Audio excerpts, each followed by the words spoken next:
Hi, welcome to the Rambling Chronic PK Show. Let me get the camera set up here quickly.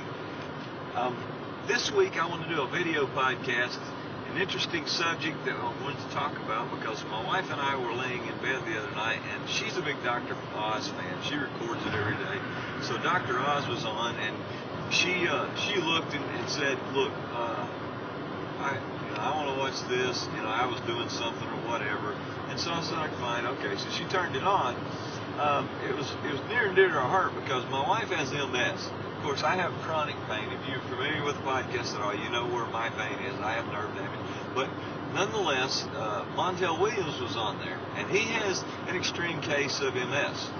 He's a big advocate for chronic pain sufferers, and he's a big advocate for people to get better and more medication, including medical marijuana. Many states are very anti-medical marijuana, and Tennessee is not a big advocate. I'm not certain if there are possibilities of getting it under certain conditions, but they're not a big advocate of it here.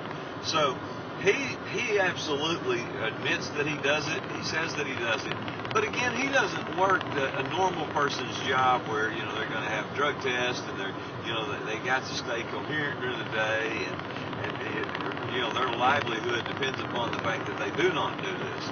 So he has some options that the normal person doesn't have. So I even though I respect the fact that he does that, and I even tend to agree with a lot of his ideas in that area, it's not something that is easily done, and I can't just go make that decision for myself, or my family can't make that decision. It's just something we cannot do. So, I have to leave that subject alone. But the next subject that he addressed was doctor-assisted suicide. And that question became, if you've gotten into such a condition where you're either going to be a vegetable or your productivity, your ability to have a productive life goes down to nothing, would you and do you want to have assisted suicide? And it was interesting because what they covered was, people who were like in a wheelchair and they were paralyzed in some terribly severe cases. But sometimes you're just in so much pain, you may not have those limitations, but you just can't handle the level of pain that you're in. And the doctors will not give you medications that are over the top strong. They have legalities that they have to protect themselves, and unfortunately, so many people have abused these medications that they're very cautious in giving out those strong medications.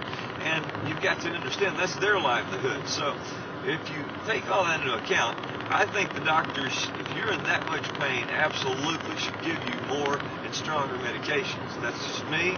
I think that they should get a little more liberal in that area, because if you're in pain, you're in pain, and what you do with it, unfortunately, I'd rather make it legal and deal with the people who abuse it than to keep it illegal and have more criminal activity in your neighborhood.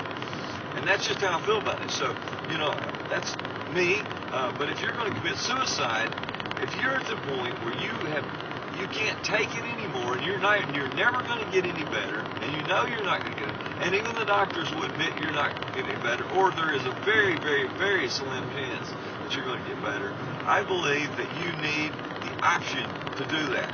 And the doctor has a responsibility to help you do that if that becomes a situation where you're never going to get any better.